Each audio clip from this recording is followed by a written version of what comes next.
Para facilitar a vida do Júnior aqui, eu estava pensando também, geralmente vocês me convidam aqui para falar sobre conjuntura, né?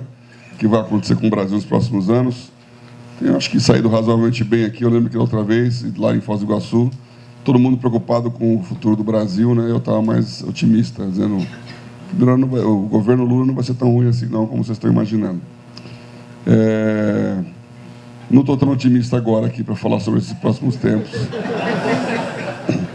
Mas foi um ano interessante esse que passou, porque quem ficou com medo e retraiu, perdeu posição, perdeu mercado, perdeu oportunidade.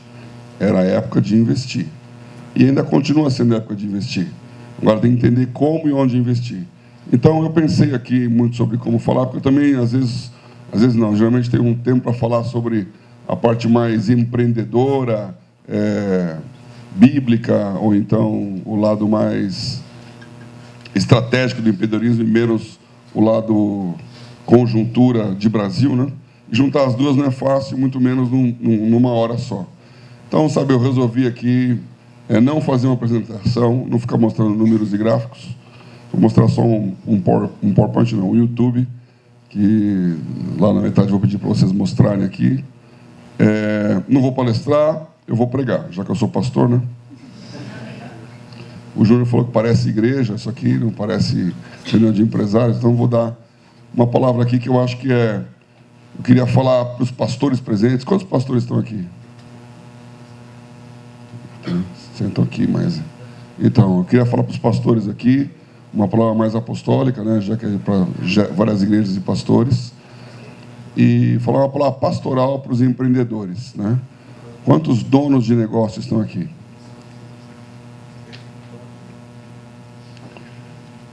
Como foi dito aqui, nós estamos juntando várias entidades de empreendedorismo cristão.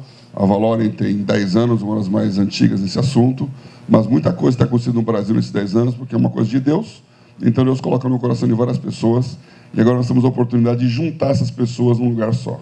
Então, eu estou aqui desde o início com o Valorem, gostei muito da plaquinha que vocês me deram aqui. Obrigado, é um negócio muito especial para mim estar aqui no Espírito Santo, por várias razões. Hoje também sou presidente do TELA, o Instituto TELA, que tem 3 para 4 anos, e que está crescendo muito rápido na integração de empreendedores e levantar uma nova geração de empreendedores.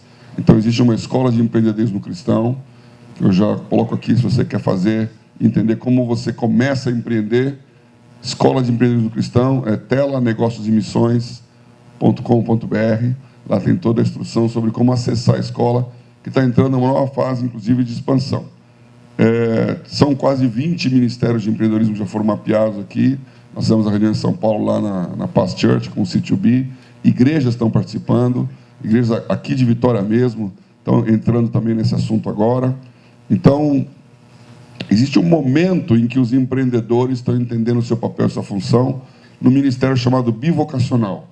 Ou seja, o papel do empreendedor não é ficar dando dinheiro para o pastor, o papel do empreendedor é pastorear também o seu negócio e as pessoas da sua empresa e fazer missões no mundo, que é o BAM, Business as Mission. Tudo isso tem se relacionado, né? Vocês ouviram aqui a Linda falar sobre a primeira reunião de BAM que aconteceu, e eu lembro quando teve essa reunião lá em Maringá, eu estava convidado para falar no BAM, eu conheci o Matt Stunningham aqui, né?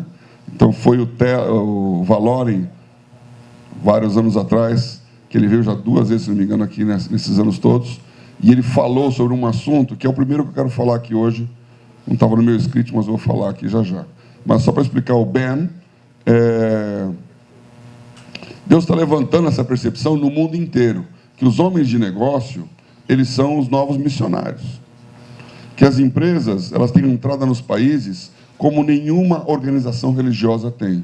Você não vai pegar lá um país asiático, islamita, muçulmano, como a Indonésia, ou os próprios países árabes, e Afeganistão e tudo isso, falar, olha, eu quero um visto de missionário, eu vim aqui pregar o evangelho para vocês. O país não está aberto a missionários, mas ele está aberto a homens de negócio. Então, quando você coloca o seu negócio como missão, você está levando aquela coisa para pregar o evangelho e transformar a sociedade, que é maior do que pregar o evangelho. Eu tenho uma discussão profunda na minha igreja, porque eu fui pastor principal da igreja durante 25 anos. O ano passado eu consegui passar o bastão, segunda geração, né? Eu já estou com 63, tenho tempo de fazer muita coisa ainda, mas conseguimos levantar uma nova geração com um pensamento mais jovem na direção da igreja, o que é fundamental. Aliás, recomendo a todos vocês que têm mais de 50 a começar a pensar na sucessão. Eu falei isso quando eu tinha 50, quase me jogaram pedra lá na igreja, porque todo mundo pensou que eu ia mandar embora todos os velhos, e 50 anos não é tão velho assim, né? Demorou 10 anos o processo, mas se você não começa, ele não termina. Então, cuidado, porque você com 63 acha que o seu líder de 35 é uma criança, só que você começou o seu ministério com 30. Então, por isso estou falando aqui, palavra para pastores. Não senta na cadeira. Você tem que entender que Deus faz coisas novas, Ele está fazendo coisa nova todo o tempo, e que você já está velho. Então, Ele está fazendo coisa nova através de outros. E o empreendedor, ele tem essa necessidade de inovação. Você tem que abrir espaço, arejar, fazer com que coisas surjam, né? Eu deixei o livro lá, depois eu pego ali. Está aí do meu lado, né? Não tem um livro aí? Fazer propaganda aqui, o apóstolo L aqui, né?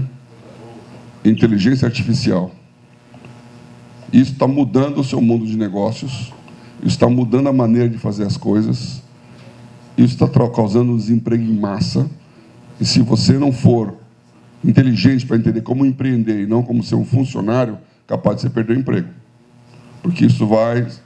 O Eli Yalom é um especialista de inteligência artificial cristão, lançando esse livro, Navegando na Inteligência Artificial com Fé, que o apóstolo Velho está aqui, o pessoal de Taubaté, que editou esse livro, né? E nós estamos participando, junto com o Eli, de outras coisas mais, para entender como é que essa novidade, transformação tecnológica, afeta o mundo dos negócios, afeta a igreja.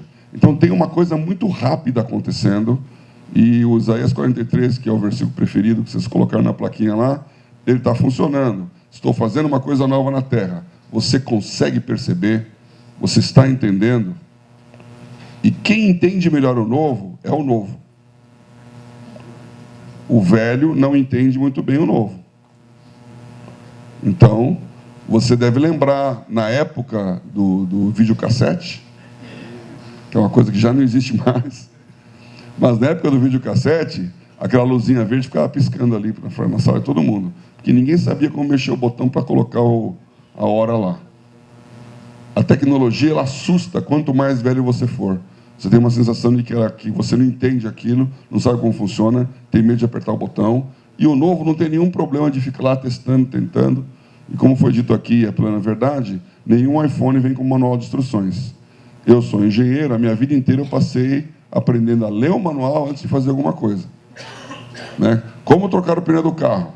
Abra o capô, pega o negócio, posicione. Então você vai vendo as instruções, vendo como é que faz. De repente não tem mais manual. Você vai aprendendo fazendo. E isso revoluciona a educação. Isso revoluciona o ensino. E deveria revolucionar a igreja. Só que revoluciona, mas o que é já foi e o que há de ser também já passou. Então não há nada de novo debaixo do sol. Você precisa entender o novo que Deus faz, que é o que já aconteceu. Deus está levantando algo novo aqui. Então eu queria falar isso com vocês, mas primeiro, perdoem-me aqui uma correção teológica, né? Eu não tenho nada contra o que nós fizemos aqui, foi um louvor maravilhoso, e a música muito boa também, aliás, eu amo esse negócio assim. E esse tipo de música que vocês cantam é a que eu gosto também. Também meio datado aqui, né? Então, estou no meu elemento. Mas eu sou filho de professor de português. E tem umas coisas que a gente vê, fala ou canta, você tem que tomar cuidado com o que você está falando. E quando você está falando em nome de Deus, mais cuidado ainda. Né? Então, o que nós cantamos aqui é meu, somente meu, todo o trabalho, e o teu trabalho é esperar em mim. Não concordo com essa frase. É descansar em mim. E não é que não tenha... Aliás, o pessoal pensa que isso é um versículo. Você não vai achar esse versículo na Bíblia. Deus falando, é meu todo o trabalho, o seu trabalho é descansar em mim. Não existe esse versículo. Existem vários versículos falando de descansar, né? entrega o teu caminho ao Senhor, confia nele e tudo fará, né? O famoso Salmo 37. Você tem lá o espera no Senhor, também é versículo bíblico. Esse versículo que o Rudy leu aqui, que é o que eu tenho pensado, ele leu, citou, né? Eu tenho pensado muito nesse versículo, vai ser o meu sermão daqui a algumas semanas, que é Isaías 64:4, onde já se viu um Deus que trabalhe por aqueles que o servem, que o desejam, que esperam nele. Esse versículo fantástico. O meu único problema com essa música é o todo. Quando ele fala, é meu todo o trabalho, e o teu trabalho é esperar em mim. Porque, como nós aprendemos justamente aqui com o Metz, a palavra trabalho em hebraico é avodá. É a mesma palavra para adoração, é a mesma palavra para serviço. Então, quando você trabalha, você está servindo, você está adorando. E essa sensação, essa perspectiva de que é dolce far niente, ou seja, eu não vou fazer nada e Deus, pelo seu Espírito, vai me colocar lá, eu só vou ficar descansando e as coisas vão acontecer, não tem nenhum lugar na Bíblia que fala isso, não. Você tem um pedaço e Deus tem outro pedaço. Você tem uma responsabilidade e Deus tem outra responsabilidade também. E, para fechar esse lado aí, né? Mateus 11, 28-30 é um texto famoso que Jesus fala, vinde a mim todos os cansados e oprimidos e eu vos aliviarei. E essa primeira parte parece estar de acordo com essa frase, né? Faz nada não, que eu estou fazendo tudo. Só que a continuação, ele fala, tomai sobre vós o meu jugo e aprendei de mim, e sou manso e humilde de coração. Ou seja, ele está falando, você tem que tomar um jugo sobre você, que é o jugo de Jesus. E fique tranquilo, porque ele é manso e humilde de coração, ele não é um chefe impiedoso, ele não é o Deus exator, ele não é o Deus que obrigou o homem da parábola dos talentos a enterrar o seu talento de medo. Ele é um Deus de amor. Agora, existe um jugo, e no final ele fala, porque o meu jugo é leve e meu fardo é suave. Agora entenda o que é jugo e que é fardo. Porque nós estamos numa civilização moderna, a não ser o pessoal aí do interior aí deve saber o que é jugo, né? Quem já viu um carro de boi. Então, jugo é uma canga, jugo é uma peça de madeira que você coloca em cima de um animal para obrigá-lo a seguir o outro animal. Então, você tem uma parelha de bois, tem um jugo que une os dois. Aquela trava de madeira que vai em cima e coloca eles andando junto. De tal maneira que o boi experiente sabe o que tem que fazer e vai andando, e ele empurra o boi novo. Ele leva na direção que ele não quer ir. Então, tomar o jugo é fazer o que Jesus quer que você faça e não o que você quer fazer. E tem crente que acha que jugo é coisa do diabo. Sai desse jugo de cima de mim, tira esse jugo da minha cabeça. Eu sou livre. Você é livre para escolher em que jugo você vai ficar. Meu filho já se debateu muito com esse versículo de Romanos 6, né? Você pode escolher de quem você vai ser servo, de quem você vai ser escravo. Ou você vai ser escravo de Deus, ou você é escravo do diabo. Essa é a sua escolha. Então, na hora que você toma o jugo de Cristo sobre a sua cabeça, significa que ele vai te levar para onde você não quer ir. Foi exatamente o que Jesus falou para Pedro. Meu amigo, vai chegar, você acha que você me ama mesmo? Vai chegar uma hora que você vai descobrir como é que é. Você vai ser levado para onde você não quer. Então, estar com Deus é tomar um jugo. Não é uma escravidão no sentido da ditadura, porque ela é voluntária. Né? Outro versículo, meu filho sempre me gostava, falava assim, ó, vós sereis meus amigos se fizerdes o que eu vos mando. Esse é o tipo de amizade que a gente gosta, né? Quer ser meu amigo? Obedeça tudo que eu falar e você vai ser meu amigo. Isso só funciona com Deus, né? Os amigos aqui na terra. Agora, para que esse jugo é o que dá direção. Então, quando a Bíblia diz, entrega o teu caminho ao Senhor, você deixa que eu dirijo. As decisões estratégicas do seu negócio, as grandes definições do que você vai fazer, o caminho que você deve andar, não compete ao homem que caminha conhecer os seus passos. Então, você tem um caminho, e é você que trilha o caminho, e são os seus passos que você vai ter que dar. Mas para onde você está indo, não é você que fala. Para onde você está indo, é Deus que diz. Então, a direção, que é o jugo, é dada por Ele. Só que tem um propósito no fardo. Meu jugo é suave, meu fardo é leve. Sabe o que é o fardo? O fardo é justamente a razão pela qual aquela junta de bois está andando, para levar uma carga. Aquilo é um meio de transporte. Você está pegando um caminhão e enchendo ele de material e levando para um lugar. O jugo é a direção do caminhão. O fardo é o baú. Se você não tiver carga, para que existe o caminhão? E se não tiver carga, nem interessa para onde você está indo. Né? É a piada do português, né? Que, já que ele tomou onde vai, não interessa, né? Não vou nem falar piada, que já está étnica demais. Então...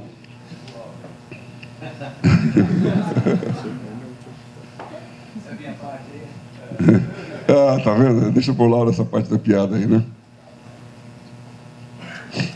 Então, estava brincando ontem, umas fotos lá no shopping, né? As modelos, roupa de modelo, né? Minha nora aí tirando foto de modelo. Eu falei, isso aqui é uma sociedade portuguesa, né? O Manuel e o Joaquim fizeram uma fábrica de manequim, né? Então... né? Estou inspirado aqui, ó.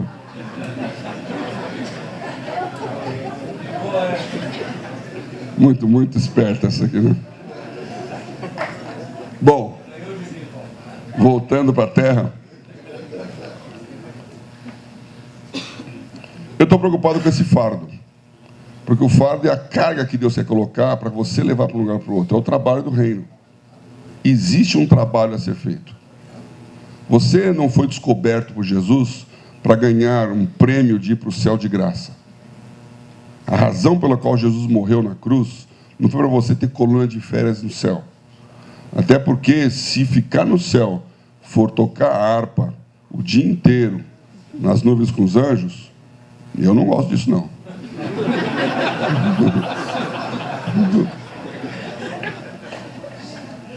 Muitos e muitos anos atrás, Keith Green tinha Keith Green, um músico fantástico, já faleceu. Ele tinha uma revistinha chamada Last Day Ministries, e ele mandava de graça para quem queria. E eu, jovem, conhecendo música nos Estados Unidos, o Keith Green lançou um disco e ele tinha um ministério que era assim: se você não consegue comprar o meu disco, que naquele tempo era LP, né, você escreve que eu mando de graça. Ele dizia, a campanha em inglês era whatever you can afford. O que você puder dar, você dá. Se você não pode dar, eu mando de graça.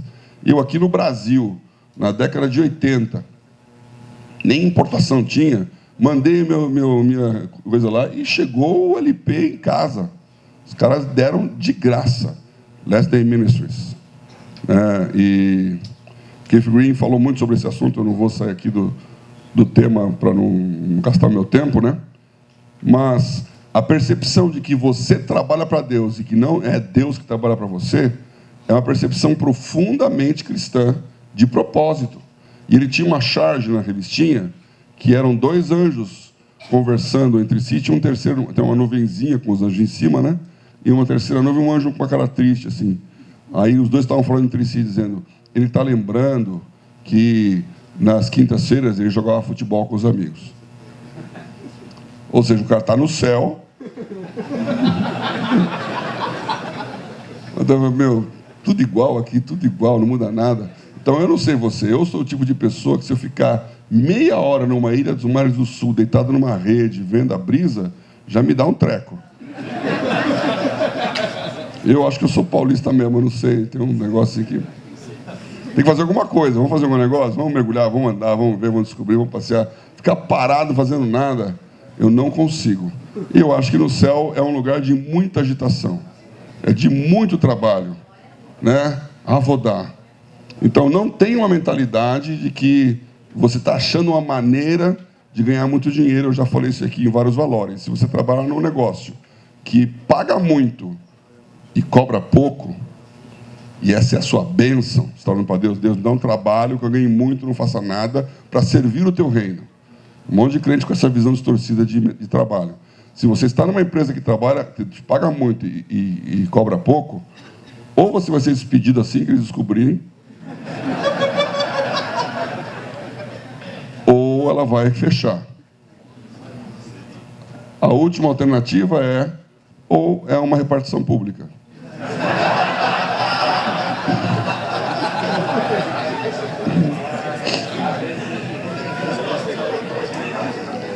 E aí, você não deve ganhar muito, não. Quem ganha muito são os marajás lá em Simão, lá. Que é o problema de todos os países e do Brasil, que é o conceito do Estado. Mas vamos entrar aí. Então, eu queria falar sobre isso com vocês hoje aqui.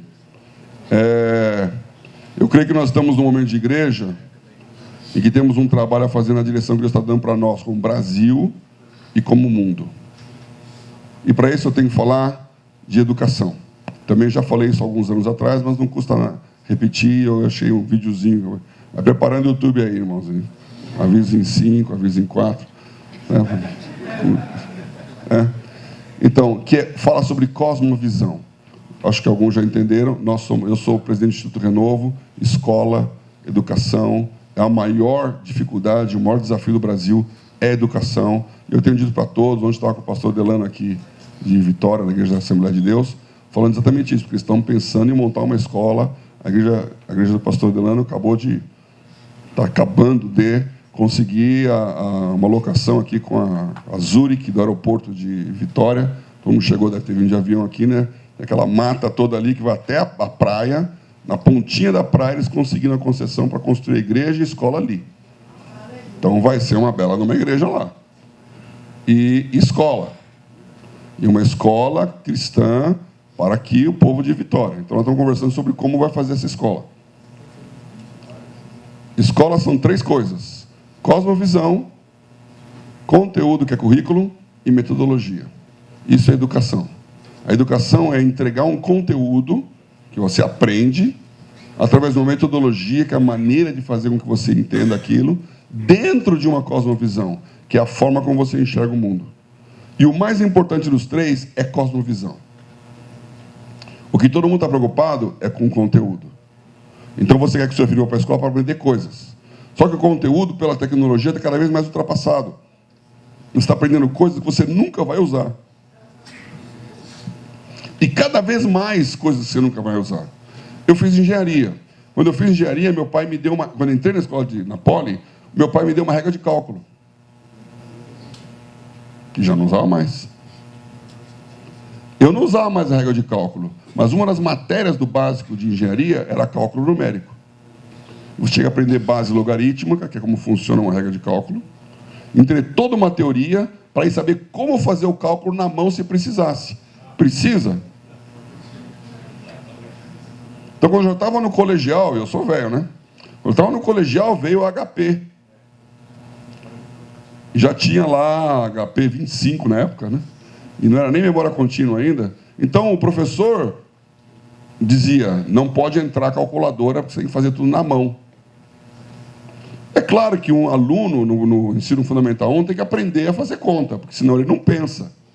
Mas ele fazer conta de cabeça o resto da vida, depende da conta. Eu até gosto de fazer conta de cabeça porque exercita a mente. Mas eu não vou fazer contas absurdas que uma calculadora em qualquer celular faz. E hoje, um celularzinho desse aqui, um Androidzinho aqui, sei lá, esse aqui é o 21, né? 22, tem o 23 já. Ou você pegar um iPhone aí, um celularzinho desse, tem mais tecnologia embarcada e mais poder de comunicação do que todo o centro de comando da NASA que mandou a Apollo para a Lua. Tem mais tecnologia, memória e capacidade de cálculo aqui do que naquela mesa toda lá. Você vai lá no Cabo Canaveral, você vê um negócio ali, é impressionante. Como que a tecnologia muda? Então a tecnologia está empurrando você e você não precisa ter medo dela, você precisa saber usá-la. E essa revolução está acontecendo há algum tempo. Então, cosmovisão é entender como as coisas funcionam. Se você tiver uma cosmovisão cristã, o resto vai andar. O conteúdo não é tão importante. E a metodologia é a maneira inteligente e moderna de fazer com que aquela cosmovisão entre. Então, eu falo sempre isso, eu vou repetir aqui, perdão se vocês já ouviram essa historinha, né? É um exercício de vestibular. Um garotinho dentro de um vagão de trem, com uma bolinha na mão, está batendo a bolinha. E a pergunta é, Qual é o movimento que essa bolinha faz? Eu me formei em engenharia e em física, né? Isso é física. Então, bolinha, para quem está no vagão olhando aquela bolinha, é um movimento retilíneo. Ela desce e sobe em linha reta. Mas depende do referencial. Porque para quem está na plataforma vendo o vagão passar, ela está fazendo uma parábola. E o que é mais verdadeiro? Parábola ou movimento retilíneo? O mais verdadeiro é parábola. Mas para quem está sentado no vagão, ele vai jurar que aquilo lá está andando em linha reta. Cosmovisão. Qual que é o problema disso? O problema é que a bolinha não está fazendo uma parábola. Porque a Terra gira em torno do seu próprio eixo. Então, para quem está fora no espaço olhando aquilo, é uma helicoidal. Além disso, ela está trasladando em torno do Sol. E, além disso, o Sol está andando em direção à Vega. Não sei se você sabe disso, mas todo o nosso sistema solar está indo em direção ao centro da galáxia, que é a Via Láctea. Tem uma estrela chamada Vega, e quando nos encontrarmos vai ter uma grande festa, né? Uma grande... fogos de artifício.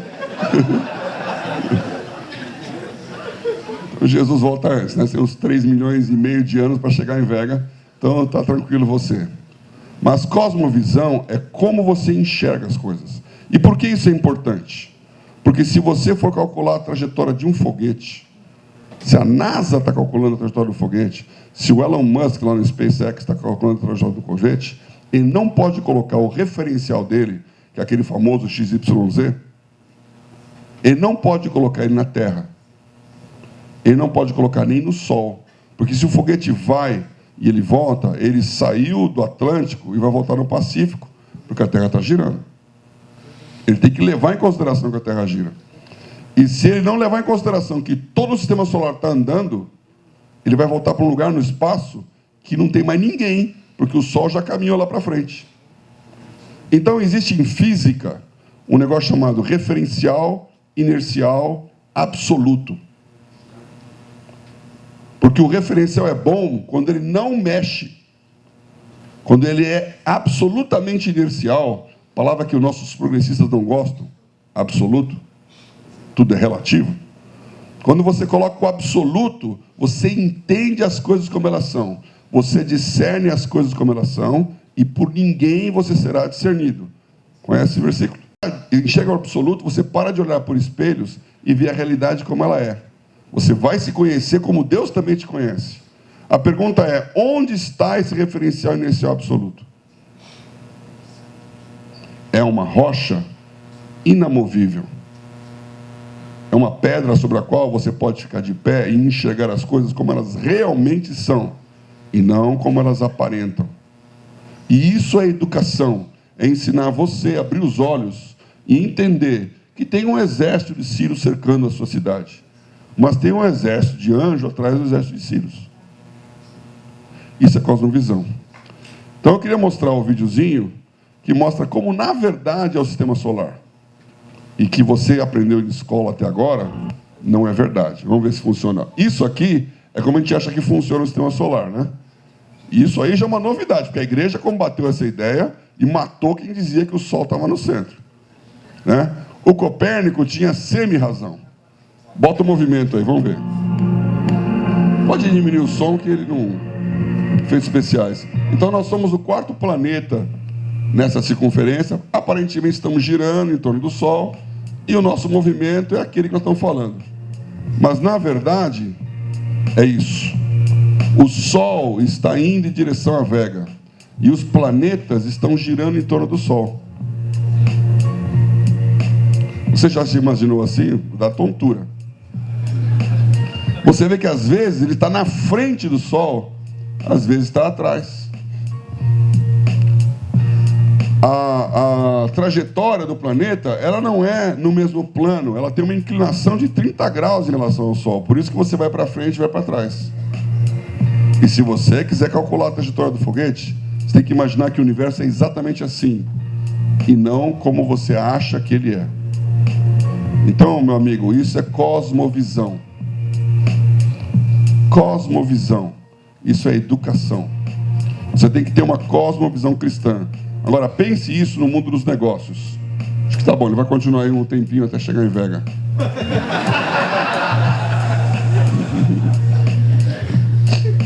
fez uma mensagem que é isso aí. Olhe para a vega, não olhe para o vagão. Pode tirar. Então,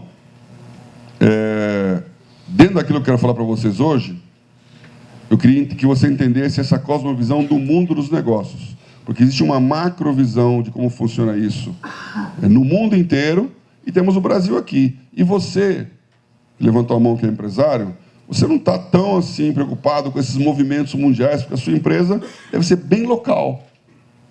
E está olhando para o seu bairro, para o seu entorno, para o seu mercado. E como é que isso é afetado por grandes movimentos e pelos movimentos do governo, que é o que interessa na conjuntura, né? Então, entenda assim o nosso ecossistema da economia.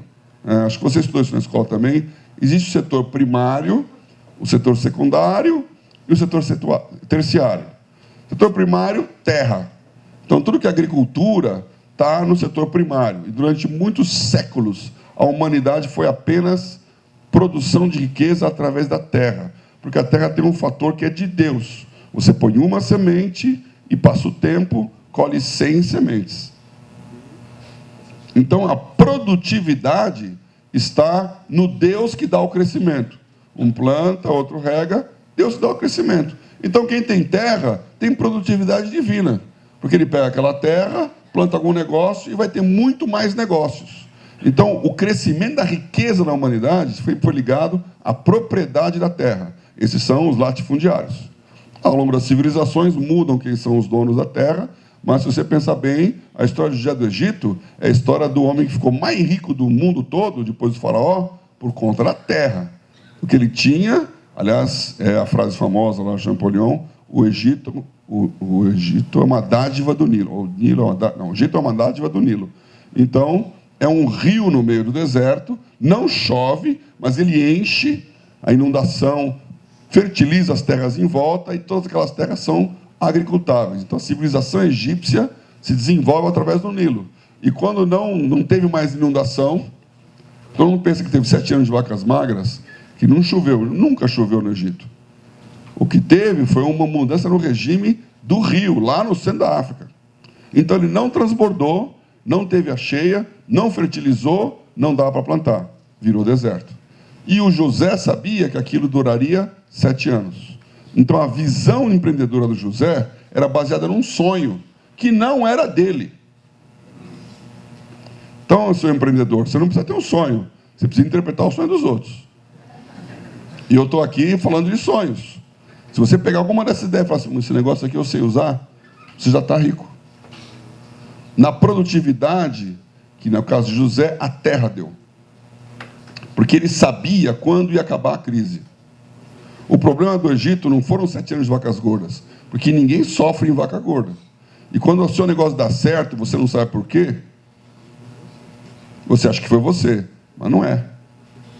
Há um ditado no mercado financeiro, onde eu vivi a vida inteira no meu mundo de profissional, que é isso, quando você confunde o seu suor com perfume, começa a dar errado. Que você acha que você é o Midas, que tudo que você toca vira ouro, que você sabe fazer o trading, que você sabe ganhar dinheiro, porque o sucesso inebria. E você acha que você conhece, até que bate com a cara na parede. Então, cuidado, porque o que você tem que fazer é interpretar bem o que Deus está falando. E Deus está sempre falando alguma coisa. Então, você tem que entender como José. Bom, terra é a primeira fonte de riqueza que vem ao longo de todos os séculos. Quando chega em 1777, para ser exato, o James Watt inventa a máquina a vapor. E essa é a Revolução 1.0. E começa a era industrial. E o que é industrial? É uma máquina que substitui o homem, e não uma máquina que ajuda o homem a fazer o seu trabalho. Porque ferramenta sempre teve.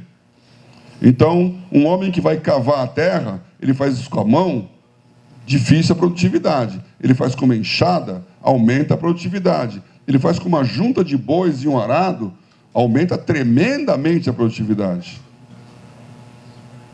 Agora, o James Watt inventou um negócio que substitui o homem. E a máquina a vapor, a primeira utilização foi no tear, na indústria têxtil. Então, você tem uma cidade lá que eu conheço, aliás, por causa do Índias Nações, o Vince deve ter passado por lá, Bradford. Bradford é onde começou a Revolução Industrial lá na Inglaterra. Teares para todo lado. Por quê? Máquina a vapor produzindo tecido numa velocidade, numa qualidade inimaginável antes. Onde uma pessoa tinha que fazer a roca e o fuso, a mulher virtuosa, ficava lá, pegava a lã, fazia o fio, pegava o fio, fazia, e aí do tecido a roupa. De repente, isso é feito numa máquina. E depois vem a energia elétrica, que aquela máquina a vapor fica elétrica. Então vem um motor elétrico, vem iluminação pública. É uma revolução 2.0. A produtividade explode mais um pouquinho. Aí você tem o semicondutor, como computador, que explode de novo. Só que eu estou falando de 1700 e por bolinha, 1800 e bolinha. Agora o computador já é 1950. Que muda a história da humanidade. A NASA consegue... Ela começou a mandar gente para o espaço na régua de cálculo. Agora é no computador. E cada vez melhora o computador. E chega uma revolução que você já ouviu falar, que é a 4.0, que é a revolução digital, onde esse computador está dentro do celular. E em 2007, o Steve Jobs fala, você não precisa do seu celular Nokia, você precisa de um celular smartphone. E esse smartphone faz tudo, inclusive ligação telefônica. Então ele mudou o conceito. E esse conceito do digital entrou. Agora nós temos uma nova revolução chegando, que é a inteligência artificial. E você vê a força e a velocidade desse negócio, porque há um ano atrás você não sabia o que era ChatGPT. E eu não sei se alguém aqui sabe o que quer dizer GPT. Não sabe. Já tinha levantado a mão. Então você vê que a tecnologia ela vai te mexendo e mudando, mas de repente você não consegue mais viver sem ela. Agora você pode ser um escravo dela, ou você pode ser o dono dela. Uma frase atribuída ao Albert Einstein, né? Como ele era um gênio, um monte de gente coloca a frase na boca do Albert Einstein, que é legal, né? Não sei se ele já falou essa frase, mas uma das frases que ele não falou, mas todo mundo diz que falou, é essa aí. Fala, juros compostos são a 8ª maravilha do mundo. Quem entende, quem não entende, paga. Quem entende, recebe. E essa é a base da Previdência. Então, sem entender o poder de juro composto, você começa a poupar e vai ter um monte de dinheiro. Em 2008, eu era vice-presidente da Bolsa e nós fizemos para competir lá com a Bolsa de Nova York, que tinha lá o closing bell, lá toca o sino, chama todo mundo, fazia um marketing. Vamos fazer o dia da empresa. Então, cada mês tinha um dia que era o dia de uma empresa listada. Então, fazia um coquetel de abertura, apertava a buzina lá da abertura do pregão, fazia todo o ha-ha-ha de marketing. Uma dessas empresas foi a Eternit. Eternit era uma grande empresa de caixa d'água, até que um fulaninho aqui de Vitória resolveu acabar com a história dela. Né? Tecnologia, né? Sou amigo do Antônio Torres, nós vamos nos encontrar aqui, e esse cara teve uma ideia que veio de Deus. No meio dos anos 90, fazer caixa d'água de plástico. E todo mundo achou que ele era maluco. Só que aí, a Eternit fazia caixa d'água de amianto, e tem o asbestos, e o mundo inteiro descobriu que ele fazia uma para a saúde, proibido fazer caixa d'água de amianto.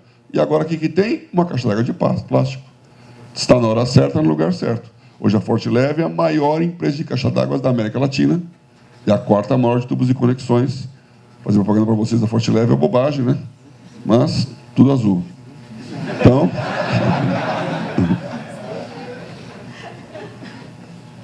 o presidente da Eternit estava lá. E eu estava lá conversando com ele, né? Diretoria e tal. Ele falou, tá daquele senhor lá? Tinha um velhinho com uma calça de sarja, uma camisa de manga 3/4 aqui assim, né? Um saco plástico na mão e um jornal debaixo do braço. Eu estou vendo, acho que ele saiu da Praça da Sé e entrou aqui sem permissão. Né? Para quem conhece São Paulo, ali pertinho da Bolsa, ali, né? Parecia um aposentado da Praça da Sé. Falei, pois é, aquele cara lá é o maior acionista individual da Eternit. Falei, você está brincando. O cara é milionário. Falei, ele não é só o maior acionista individual da Eternit, ele é o maior acionista individual do Banco do Brasil. Aí eu falei, bom, Para ser o cara, pessoa física, mais ações do Banco do Brasil, esse cara tem que ter mais de 1 bilhão. Ele é bilionário. Eu não acredito. Vou te apresentar. Veio aqui, apresentou. E aí, como vai você? Qual é o seu nome? Luiz Barsi. E ele falou, finalmente alguém da Bolsa vem falar comigo, esse pessoal nunca quis saber da minha vida e tal. Naquela época, ninguém sabia quem era Luiz Barsi. Aí eu peguei ele e falei, essa história dá para contar aqui. Pegamos, levamos lá para o presidente da Bolsa, fizemos uma reunião, fizemos uma chamada, e o Luiz Barsi começou a ficar famoso. Agora ele é famosésimo porque a filha dele, que na época era uma adolescente, virou jovem, e ela pegou e produtizou o Luiz Barsi, e ele é o rei dos dividendos. Ele sabe ganhar dinheiro com dividendo, de uma forma até meio doentia, porque ele nunca vende, né? Ele continua, se pudesse, ele estava andando num Gol e andando com a calça de sarja e tal.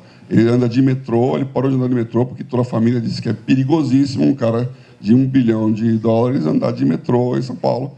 Então, é o poder da tecnologia que alavanca o seu negócio em pouco tempo. E nós estamos discutindo isso com a inteligência artificial, porque a inteligência artificial é uma maneira de fazer o que os americanos chamam de leapfrog, que é o salto da rã. Quem está atrasado fica na frente. Então, por exemplo, na indústria de celulares, os Estados Unidos começou com celular. Ninguém quer saber o que era celular. A China não tinha celular. Os Estados Unidos montou toda aquela celular Motorola, que era o grande celular, a empresa que inventou o celular, com a tecnologia CDMA, né? Cadê o? CDMA, né? Então, base instalada. Aí vem o GSM, vem o 3G, essas coisas todas aí. Qual o problema de quem tem a tecnologia antiga? Tem uma base instalada que é enorme. Agora, um país que não tem nada, ele já nasce na ponta da tecnologia. Esse é o leapfrog. Você não precisa correr todo custo e desinstalar. Pensa no cartão de crédito. Até hoje, você vai em alguns lugares dos Estados Unidos, o cara passa o cartão no flip, na maquininha assim, porque não tem o chipzinho. É uma base instalada muito grande. Então, quando você está numa tecnologia que está mudando e você é o primeiro, você entra na frente de quem está lá há muito tempo. Por isso eu disse aqui outra vez, não se assuste com a crise. A crise é ruim para quem é grande. A crise é boa para quem é pequeno, porque você pode crescer à margem da crise. Agora, qual que é o meu grande drama aqui com vocês hoje? Primário é terra, secundário é indústria. Então, o James Watt começou a revolução industrial. Depois vem o terciário, que é serviços. E hoje a grande riqueza no mundo está no setor terciário. Então, todos os serviços, quando você pensa em banco, assistência médica, comércio, tudo isso é serviço. É vendendo e comprando, vendendo e comprando. Um comerciante não está produzindo aquele material. O supermercado não está plantando o arroz. Ele está comercializando. Então, comércio é serviço. E serviço é onde está a riqueza do mundo. E quem usa Google é serviço. TI é serviço. Todas as maiores riquezas dos Estados Unidos hoje, high-tech, é serviço. Dinheiro está em serviço. Então, se você trabalha com alguma coisa, provavelmente trabalha com serviço. Qual que é o drama aqui? O drama é que essa produtividade está mudando. Essa revolução chegou no momento em que, se você for dono do seu negócio, você tem a liberdade de criar. Mas, se você é um assalariado, você está preso no seu patrão.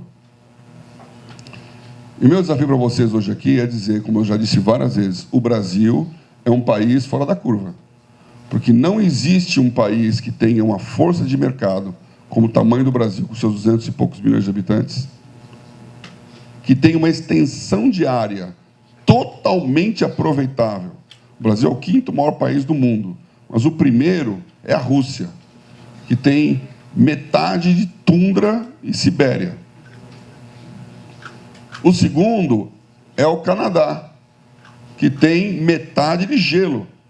Você vai lá para Calgary, dali para cima, a televisão está dizendo quantos segundos você pode ficar ao ar livre sem risco de vida. Você imaginou se você estivesse na sua cama, na televisão? Aqui talvez Vitória tenha assim, ó, 40 graus. Você pode ficar tantos segundos fora sem desidratar.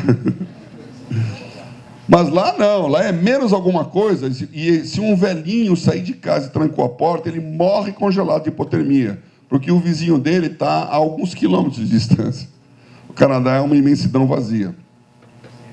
O terceiro é a China, que tem 1/3 de deserto também. O quarto é os Estados Unidos, que só é quarto porque comprou o Alasca. Porque o quinto é o Brasil. Então, nós somos o país com a maior quantidade de terra aproveitável do mundo. Porque não tem uma terra que não sirva para alguma coisa no Brasil, incluindo o Nordeste brasileiro, que, quando eu estudava, era o nosso semiárido. Mas lá é o país do vento.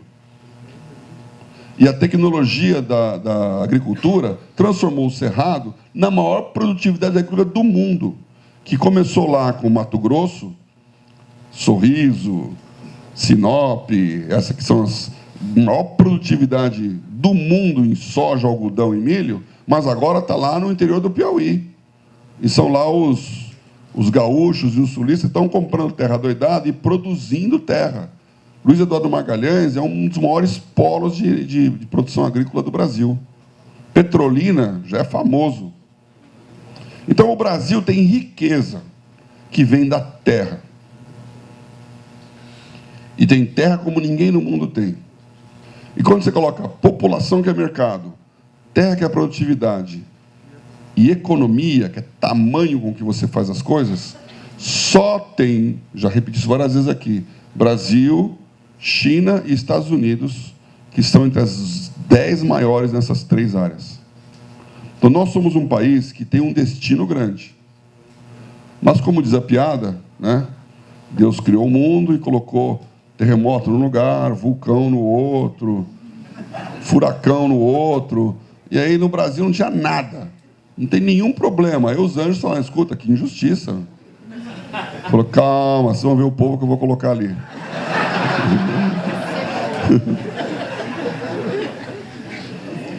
O brasileiro tem essa capacidade, nós damos risada de nós mesmos. Tudo vira piada. Eu acho isso, inclusive, legal. A gente tem um bom humor, né? Sai uma notícia horrorosa, alguém faz uma piada, já compara o cara com não sei o quê, o meme vai rapidinho, está todo mundo dando risada da desgraça alheia, que no fundo é a dele mesmo. Nós temos uma oportunidade nas mãos, irmãos, que a gente não pode desprezar. E é isso que eu queria orar com vocês aqui. Porque nós temos a chance de levantar a maior geração empreendedora cristã do mundo. Se existe um país que tem a chance de criar uma geração com pensamento, uma cosmovisão cristã no mundo dos negócios, é o Brasil. Quem já fez isso está ficando para trás, porque a Europa foi isso, a Alemanha de Lutero foi isso, a Inglaterra anglicana foi isso, os Estados Unidos têm sido isso. Só que a tendência nesses lugares é pós-cristianismo. Sem dúvida, o tamanho da economia americana é muito maior do que a economia brasileira, 10 vezes maior quase.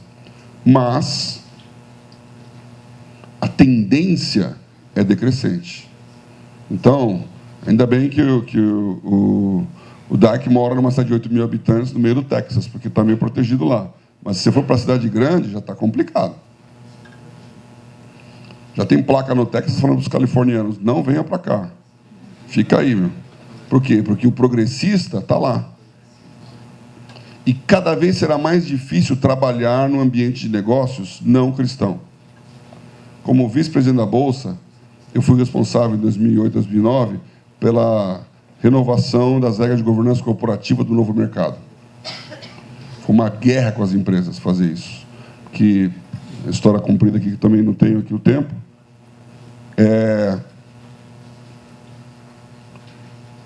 o dinheiro de ações veio para o Brasil quando, em 2005, a Bolsa criou um novo mercado, que é uma governança corporativa acima da lei. Então, tem a lei das SAs, mas um nível acima da lei, que é por adesão voluntária. E as empresas que aderiam àquela regra de governança corporativa diziam, eu não vou ter mais ações preferenciais, portanto, todas as ações dão direito a voto, coisa que os empresários brasileiros não gostavam.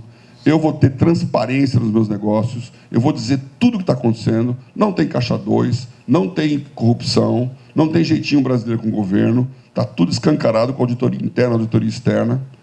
Eu submeto os minoritários às mesmas regras de compliance e de resultado, que é o drag along, o tag along, dos majoritários, que quando um dono de empresa vendia o seu negócio, ele vendia o controle e os minoritários ficavam na chuva. Não tinham o direito de receber o mesmo dinheiro que o grandão recebia. Então, que gringo ia colocar o dinheiro aqui nessas condições? Eu vou ser sócio do negócio que eu não mando, o cara faz o que ele quer, tem todo tipo de ação que não são cristãs, porque, no fundo, toda a norma de conduta e ética vem do cristianismo, né, do capitalismo, os valores de mercado, e quando vende o negócio, ele não ganha. Então, isso mudou, e aí uma chuva de IPO, e a bolsa que girava cerca de 200 milhões de dólares dia, foi para 2 bilhões, 3 bilhões, hoje está em 5, 6. Dinheiro gringo que entrou. E agora uma nova revolução, que é o dinheiro brasileiro, indo para o mercado de valores. Então, isso levantou o mercado. Na semana, há um mês atrás, a Bolsa lançou a nova revisão do novo mercado. É uma regra de adesão voluntária, novo mercado, onde as grandes empresas, você pensar, estão listadas no novo mercado, e essa regra diz assim: pratique ou explique. E a partir de 17 de agosto, todas as empresas listadas em bolsas têm que designar para o seu conselho de administração ou para a sua diretoria estatutária pelo menos uma mulher como membro desse governo, entendendo como mulher uma pessoa que se defina do sexo feminino e não alguém biologicamente mulher. Em segundo lugar, tem que ter um representante da comunidade LGBTQIA+, no conselho e na diretoria. Tem que ter um representante do que o IBGE chama dos excluídos, pretos, pardos e indígenas, deficientes físicos. Tem que ter uma política clara de não discriminação dessas pessoas, de identidade de gênero.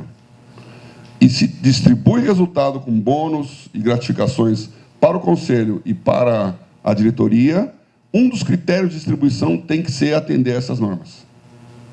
Pratique ou explique. Todas as empresas brasileiras estão entrando nessa ditadura. Isso não passa pelo Supremo Tribunal Federal, isso não tem bancada evangélica, isso não é governo, isso é uma ditadura ESG das empresas. E se você é funcionário e quiser ganhar dinheiro, vai aderir a elas.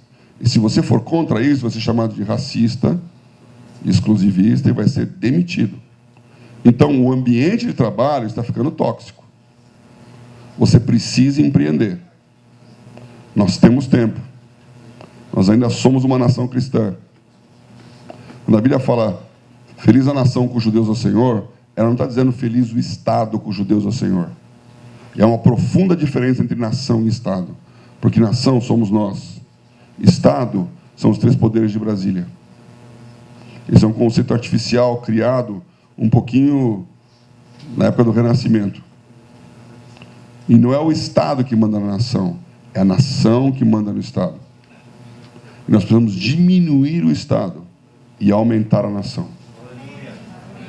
Isso é educação.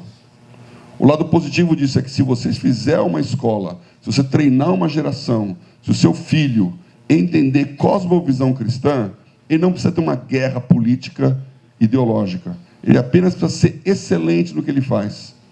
Porque se o Brasil crescer a 3% ao ano, falta mão de obra. Se nós formarmos a mão de obra dentro da igreja, com uma visão cristã de mundo, eles serão os líderes, queiram os progressistas ou não. E a grande vantagem é que os progressistas, em termos de educação, geram analfabetos funcionais. Se a igreja gerar capacitados, eles serão líderes. Essa é a nossa batalha. Essa é a sua batalha. Então eu queria aqui orar a Deus por vocês, para que vocês pensem no seu negócio. Porque se você é do setor terciário, quando vem uma crise, ela começa lá no primário. Aí causa desemprego ali, causa desemprego na indústria. Aí chega no terciário, que aquele cara que foi despedido, o agricultor que não produz mais, quebra, não tem mais comida, afeta quem está comendo em todo lugar. O industrial que não tem mais a matéria-prima, que é o extrativismo mineral ou vegetal, ele não tem a matéria-prima, ele diminui. E aí, então, ele despede a pessoa. E essa pessoa para de ir no cabeleireiro, tira o filho da escola, não viaja mais, e ele pega, então, o setor terciário. Então, existem ondas de choque que demoram para chegar na ponta, onde está toda a maioria da população trabalhando no setor terciário. Nós tivemos uma onda de choque muito positiva que foi dada nos 4 anos do governo anterior, investir em infraestrutura, investir em condições de trabalho, melhorando a base para que você faça em cima, e não ocupando o lugar, brigando com você por ser a empresa que vai fazer o seu negócio. O governo tem que estar na infraestrutura e deixa que as empresas resolvam o problema da competição entre si, livre mercado. A nossa atual momento, ano passado, é uma onda positiva que foi plantada lá atrás. E que alguns governadores, como o Zema em Minas Gerais, o Tarcísio em São Paulo, e alguns mais, estão continuando nos seus estados a fazer. Investir onde tem que investir. Agora, o governo federal, ele quer investir nessa doutrina de usos e costumes, que no médio prazo vai causar analfabetos funcionais, e investir em coisas que não dá nem para falar aqui, mas quando você coloca uma pessoa incapacitada só porque ela representa uma minoria num negócio, o que vai acontecer com aquele negócio? Não vou falar do Brasil, vai para a África do Sul. O governo da África do Sul, quando tomou o poder com Mandela, que era uma pessoa fora da curva, ele conseguiu conciliar brancos e negros. E fez uma política de conciliação. Quando sair entre os Zuma e os demais, é uma guerra dos negros contra os brancos. E aí tem uma lei na África do Sul que exige que toda empresa tenha como presidente um negro.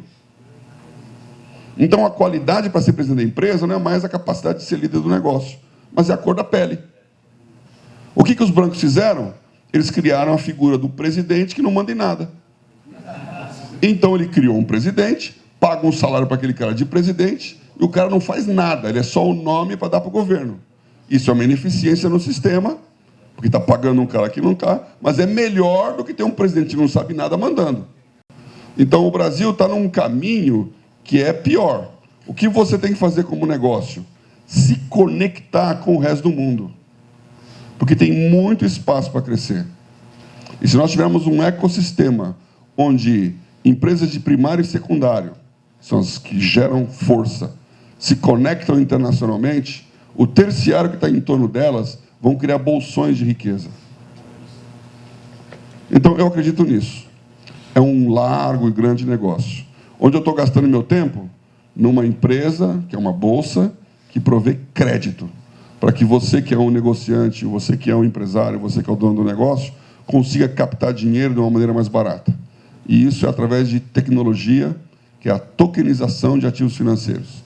O Brasil está entrando numa rota que tem o seu lado apocalíptico, mas tem o lado também tecnológico, que é a moeda digital. Vocês todos já devem ter visto falar do Drex.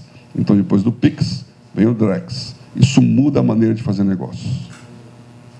Eu queria orar nesse momento para que você tivesse os seus olhos abertos para a sua possibilidade nesse assunto. Se você é dono de um negócio, busque internacionalizar o seu negócio. Se você tem conexões, internacionalizar, claro, se você vende produtos, é vender para fora e não para dentro. Agora, se você é serviço, pode internacionalizar também, tornando-o conhecido, né? Eu não posso dizer que foi aniversário da minha mulher e nós fomos no Curuca fazer a comemoração lá. Vocês conhecem o Curuca aqui, né? Então, vocês conhecem, mas os gringos conhecem mais. Então, tem fila de gringo lá toda vez, porque ele ganhou uma fama internacional. Aí ele consegue cobrar R$350 uma moqueca. O brasileiro já vai achar. Procure o seu mercado. Deus está nesse negócio. E nós estamos no momento aqui da Valorem em que nós temos que exceder as nossas fronteiras. Transcender os nossos limites. O Brasil já esgotou o seu saco de boas notícias. A vantagem é que o mundo inteiro está no momento pior. Ele está nos olhando de uma maneira positiva. Então, a opinião mundial em relação ao Brasil está melhorando. Mal sabem eles o grau da dificuldade aqui dentro. Vamos orar por isso? Feche seus olhos.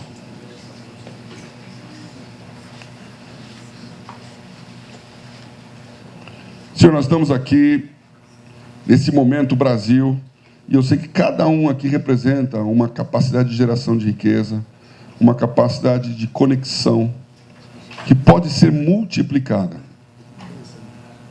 E nós não queremos pensar pequeno quando o Senhor está pensando grande. Nós não queremos pensar grande quando o Senhor está mandando ficar quieto. Senhor, nós entendemos que esse momento é um momento de conexão. E eu peço, Senhor, que meus irmãos e irmãs que estão aqui tenham uma revelação do Teu Espírito de como no seu momento, no seu negócio, eles podem agir. Como eles podem se conectar com alguém que está no mercado da América Latina. Alguém que está em outro país do mundo, mas fazendo a mesma coisa. Como eles podem digitalizar a sua economia? Como eles podem entender a redução de custos que uma inteligência artificial traz para o seu ramo de atividade? Senhor, nós queremos sonhar, interpretar o sonho do faraó, interpretar o que está acontecendo lá em cima e que vai nos beneficiar. Então eu abençoo agora esse momento em que nós, como igreja, cuidamos dos nossos líderes. E nós, como os líderes, entendemos nosso papel de mordomia. Eu quero abençoar a capacidade de riqueza que está nesse salão. Que ela cresça, que ela cresça. Este não é o momento de desperdiçar. Esse não é o momento de esbanjar. Esse não é o momento de consumir. Este é o momento de investir. Dá-nos a direção correta de onde investir. Dá-nos a direção correta de onde colocar o nosso tempo e o nosso dinheiro. Dá-nos a condição correta de transformar uma nova geração que pensa em usuário para pensar como produtor. Então eu quero abençoar esse grupo, e esses 10 anos que nos levaram até aqui.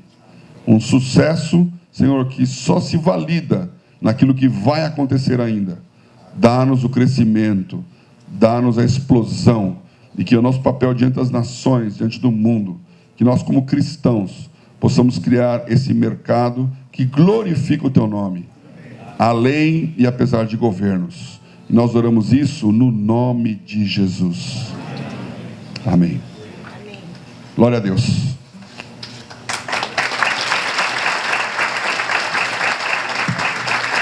Aleluia.